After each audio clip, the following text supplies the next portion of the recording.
can't make somebody change their view on race by making them.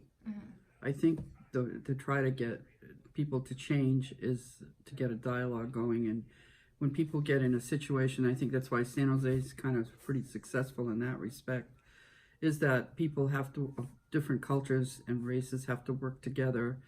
And so they, this might seem odd to me, or what I do might seem odd to them, but because we work together, we have to respect each other. And I think that's where you have to start, is a dialogue, a conversation going.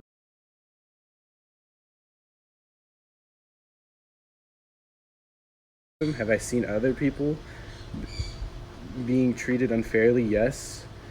I do think that a lot of people are treated unfair just because of the color of their skin, and like I see some people not treated unfair, but they're treated different and they're handled different, which causes a lot of different things in my opinion. Yeah. I believe racism is still a force in society, but it's evolved from what it was back in, like, let's say, like the 1960s, and it's still a subtle way we view other people, especially if they're from a different culture, they're from a different background than we are. I think it's a problem today. I don't know whether or not it's a major issue, depending on what context you say that, ask that question.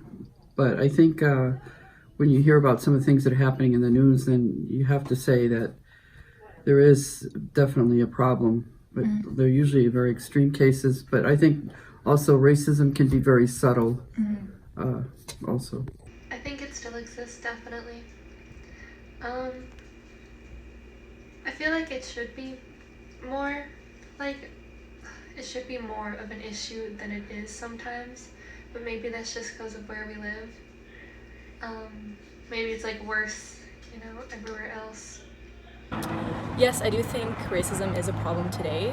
Not so much in California, because I feel like California is a really diverse state. But I think in other states, yes, and definitely across the seas in other countries. I don't think there's a really big mix of races in those countries, so when they see another race in that country, they're kind of surprised and shocked by it, and they don't really know how to react. I actually travel to Iran sometimes, and over there I seem more American to them. I have an accent compared to the rest of the Iranians there. When I speak, they can pick up on it, and they kind of make side comments like, "Oh, are you from America?" But over here in America, I didn't really experience any racism. Okay, sometimes when I go to Japan, I feel like an outsider there, because even though I speak full Japanese, I know that they talk about me behind my back, or I can see it in their eyes that they see that I'm different. So when my mom was living in Japan, there was not many people of color there, so what she thought about people of color were in the social media, like how black people would steal, or how Mexican people would steal. Everything in the media that she saw was bad, that's what she thought. But when she moved to America, to San Jose, she got to meet actual people of different color, different races, and she realized that not all black people are bad. I was living in Hawaii, but two of my children are half Hawaiian Japanese, and I wanted them to grow up in an environment where people weren't looking at them because they were different, and I felt like San Jose and the Bay Area fit that. I'm not very affected by my race in this area. Most people can't figure out what race I am, so it doesn't really matter. Growing up in San Jose, you kind of have the people around you to be your friends, your potential partners, etc., etc.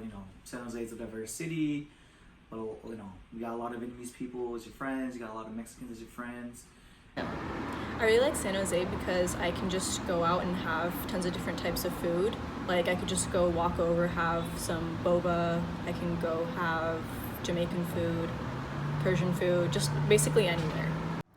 I grew up in San Jose, California, and I definitely think growing up here influenced who I hang out with because, you know, I'm Asian. I thought that like I could only hang out with Asian people, but when I went into my first school, I made friends who were white. I made friends who were Vietnamese. Like I've made so many different types of friends, and I really like that about San Jose.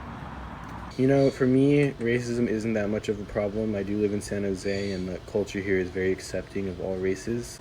It's funny because when people ask me where I'm from, usually people think race. But like in San Jose, it's usually like west side, east side, south side of which side of town you are on San Jose. And it's kind of like different and cool in that sense that like people aren't generalized by their race, but generalized by their geological location in San Jose.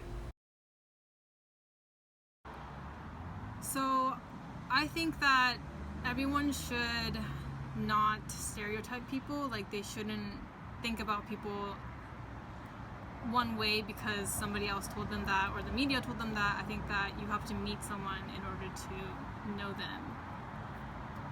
Everyone is equal, obviously, but that's a pretty generic term. But I mean, it's true. Everyone's equal. Everyone has a brain. Everyone bleeds the same blood. I don't really see much of a distance between all of us. I think everyone is a product of what they grew up with, though. So, I mean, you gotta understand that people have tendencies and things that you might find offensive that other people don't. You just gotta be able to understand where other people come from and where they mean bad and where they mean good.